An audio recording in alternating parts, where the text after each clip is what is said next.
marche, vous m'entendez, c'est bon? Voilà, donc conclusion, je vais essayer de capter votre attention après cette journée extrêmement riche de témoignages. Et je suis absolument persuadée que chacun d'entre vous, à titre singulier, aura retenu une petite parcelle de ce qui s'est transmis aujourd'hui. Alors, je m'appelle Monique Geneviève Garnier, je suis enseignante à la faculté depuis pas mal d'années. Actuellement, depuis 10 ans, j'enseigne à l'INETOP, qui est un des instituts de psychologie du CNAM. Et ma spécialité d'enseignement actuellement ne porte pas sur le handicap, mais porte sur un dispositif d'accompagnement que vous connaissez très bien, qui est le bilan de compétences, et qui n'est pas sans lien avec tout ce qui s'est dit aujourd'hui, vous le verrez, j'en dirai juste quelques mots. Donc, parallèlement à cela, j'ai une pratique en tant que psychologue, et là on revient au champ du handicap, puisque depuis une quinzaine d'années, j'ai décidé d'orienter ma carrière professionnelle et de dédier mon travail à l'accompagnement du handicap psychique. Donc je travaille en tant que psychologue à l'ESAT Bastille, qui est, comme vous le savez certainement, spécialisée dans l'accompagnement de personnes adultes qui cherchent à reconstruire un parcours par le travail, et plus particulièrement donc des personnes qui souffrent de schizophrénie. Voilà, ça c'était pour me présenter brièvement. Et je vais donc vous livrer quelques commentaires à chaud. C'est un exercice toujours assez périlleux puisqu'il se fait en direct.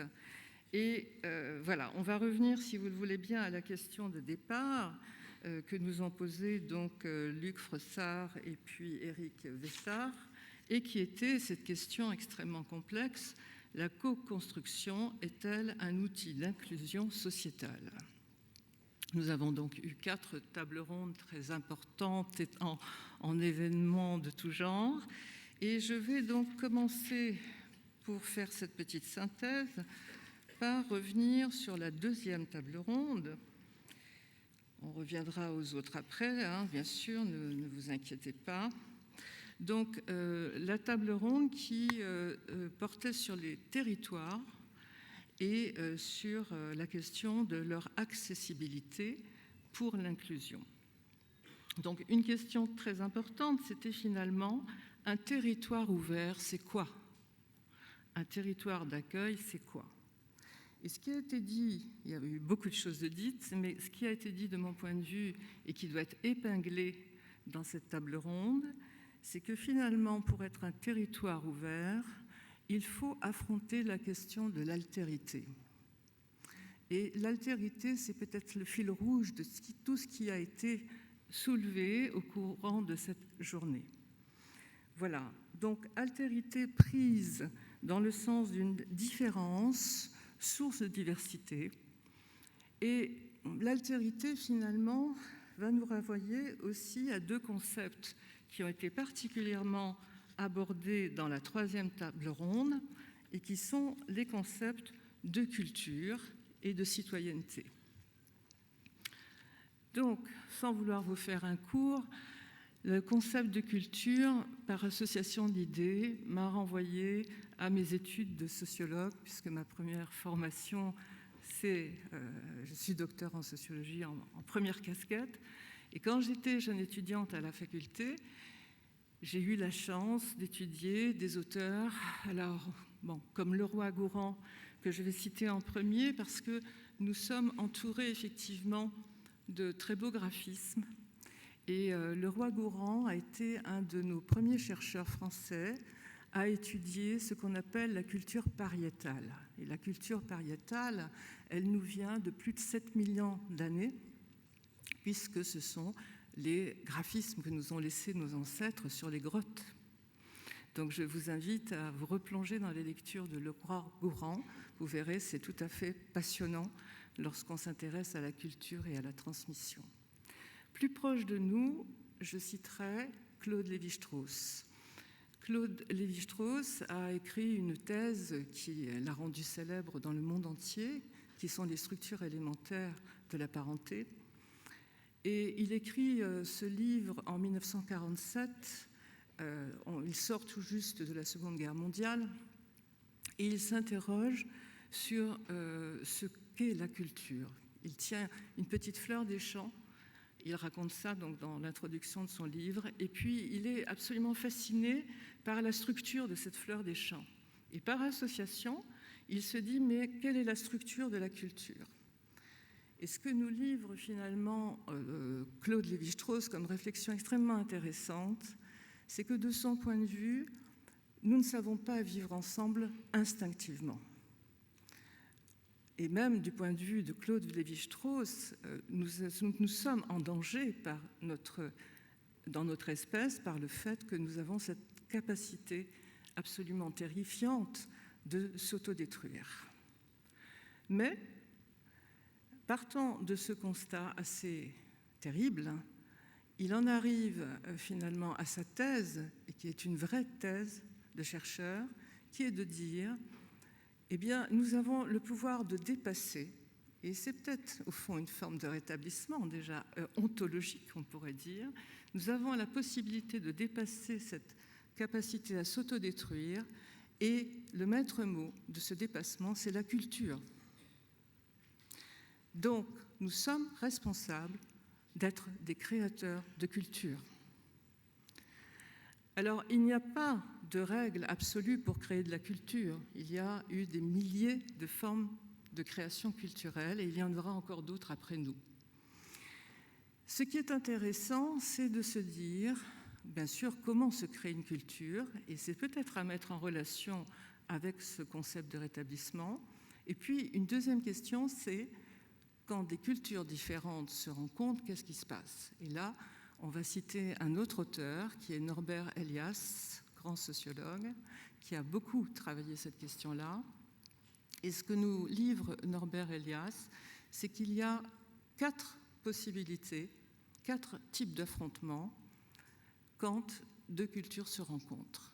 Et au fond, ces modes de rencontre, c'est aussi ce qui se passe dans tout ce qu'on a évoqué aujourd'hui. Quand on rencontre l'altérité, que se passe-t-il ?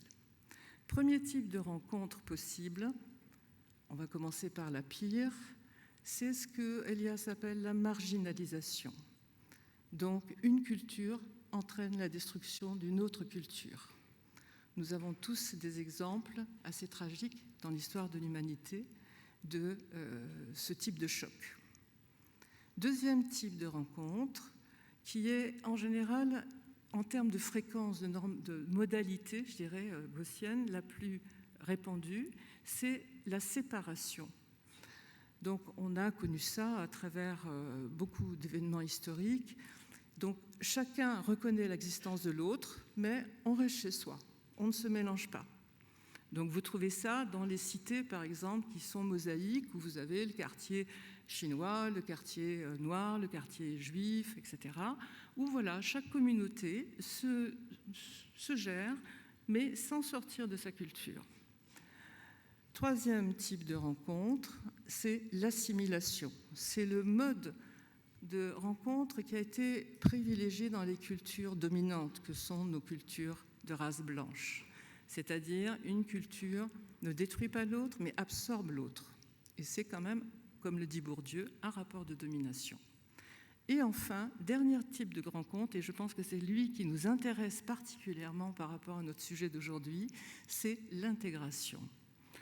Donc, un processus intégratif qui fait que de 2 cultures en est une troisième.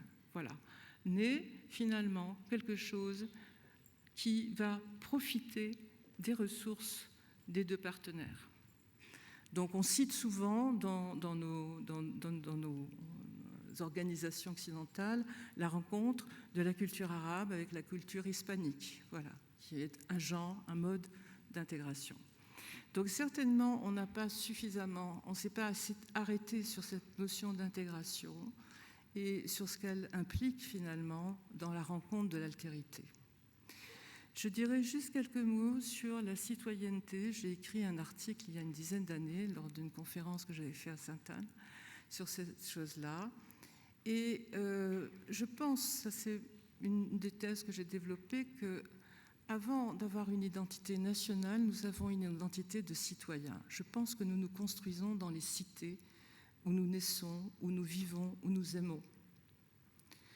Et cette notion de citoyen, d'ailleurs, elle a été reprise par quelques-uns de nos pères en 1789. Elle a même été imposée un peu brutalement, d'ailleurs, comme forme identitaire. Mais si vous prenez l'histoire du proto-lithique, vous verrez que nos ancêtres se sont sédentarisés il y a 7000 ans, et ils se sont sédentarisés en créant des cités. Antioche, Our, voilà, des grandes cités qui se sont toutes basées à l'époque autour de la Méditerranée. Et il est extrêmement intéressant de revisiter la façon dont se sont construites ces cités. Parce que la question de la multiculturalité et de l'altérité y était déjà parfaitement présente. Voilà, j'en arrêterai là pour les notions de culture et de citoyenneté. Nous allons donc redire quelques mots de la dernière table ronde qui était d'une très grande richesse. Donc, je pense que nous avons eu des témoignages effectivement absolument émouvants et riches de ce beau néologisme que vous nous avez apporté avec donc ces 5 lettres ESPER. Voilà.